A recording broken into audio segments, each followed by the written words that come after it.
Alors, bonjour chers élèves.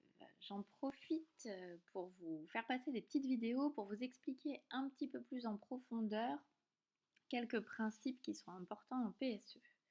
On avait commencé à travailler ensemble sur le schéma de principe d'apparition du dommage et certains d'entre vous conservent quelques difficultés. Donc on peut voir un petit peu ensemble ce qui se passe quand on parle de situation professionnelle. Donc, situation 1, Léa travaille dans un atelier de menuiserie, elle découpe régulièrement des grands pans de bois, elle est équipée de gants, d'un bouton d'arrêt d'urgence sur ses machines. Un matin où elle se sent fatiguée, Léa, moins attentive, coince son gant dans le mécanisme d'entraînement de la machine. Heureusement, elle parvient à appuyer sur le bouton d'arrêt d'urgence, mais elle présente une large coupure au poignet. Alors, que va-t-on faire à partir de là? On retrouve le schéma de principe d'apparition du dommage avec ces 5 fameuses bulles.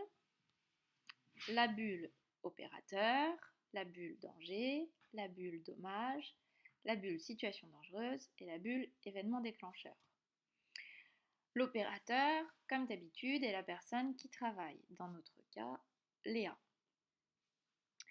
Nous allons ensuite remplir ensemble le danger et souvenez-vous, souvent vous confondez danger et dommage. Le danger, c'est bien la cause euh, du dommage, donc quelque chose qui va pouvoir créer une lésion au corps. Dans notre cas, la machine a découpé le bois. D'accord? C'est elle qui blesse Léa.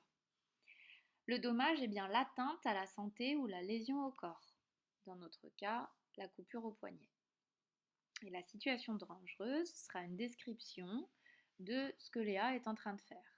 D'accord? Donc une phrase qui a pour sujet l'opérateur et qui décrit simplement le travail que l'opérateur est en train de faire. Dans notre cas, Léa découpe du bois à l'aide d'une machine. L'événement déclencheur est l'événement qui fait basculer la situation de travail en accident. Dans notre cas, le gant de Léa se coince dans la machine, ce qui va entraîner que la scie va lui blesser le poignet. Ok? Et tout ceci, cet exemple-là de schéma de principe d'apparition du dommage, c'est dans le cadre d'un accident du travail.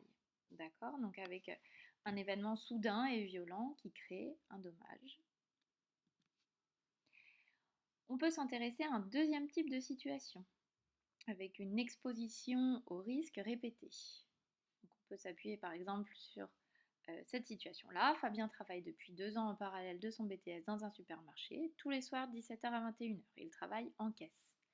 Son poste de travail n'est pas très adapté à sa grande taille. Il est obligé de contraindre ses mouvements à chaque fois qu'il passe un produit sur le tapis roulant. Il a mal à l'épaule droite depuis un mois et décide de consulter son médecin qui lui annonce une tendinite. Ok, on repart sur notre fameux schéma de principe d'apparition du dommage, nos 5 bulles, avec l'opérateur, qui est donc Fabien, le danger, je répète, la cause du dommage, dans notre cas les gestes répétitifs, le dommage en lui-même qui a été diagnostiqué par le médecin est une tendinite à l'épaule droite.